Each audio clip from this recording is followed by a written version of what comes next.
In this module, we'll understand about agricultural credit. Agricultural credit means the credit given to the farmers with minimum or low interest rates.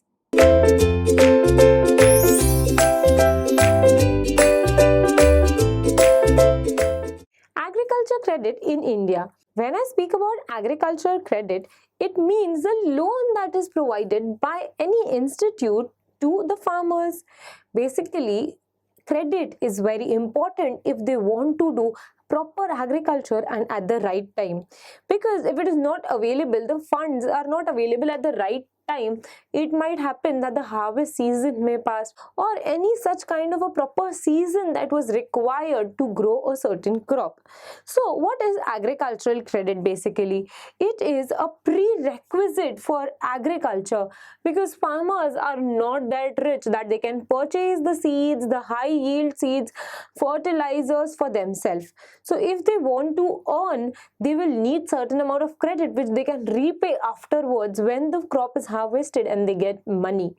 Apart from that, if they want to develop this sector, agricultural credit becomes mandatory.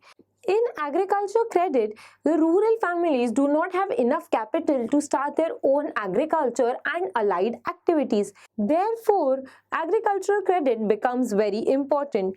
Agricultural credit can be classified in various ways. Classification can be done on the basis of tenure and the purpose of agriculture. Tenure, short period. Short period loans can be taken. Short period loans can be taken for a period not exceeding 2 years. This loan is taken for crops, for fertilizers, or some reforms that are to be brought.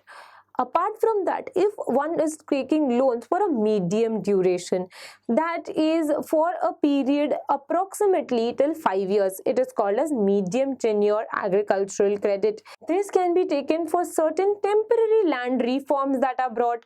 Apart from that, small mechanization that is brought in the agricultural field and all these factors. But if it is taken for a period longer than that, that is more than 5 years, it comes under long-term credit. In this, the farmer brings about permanent changes in the land, proper mechanization like tractors and all these things. So in that, he takes a loan of a longer duration, or he can also take it for a personal purpose like some ceremony or a wedding or something like that. The loan, the credit can be further classified on the basis of purpose for what it was taken. The first one is the productive purpose. When a farmer takes the agricultural credit for a purpose that is relating to the agriculture, it is called as productive. It will actually influence the agriculture that he is performing, farming that he is performing, that is productive, which will increase the production, like buying seeds, fertilizers, tractors, or any land reform that he is bringing, like irrigation. These are all productive kind of expenses.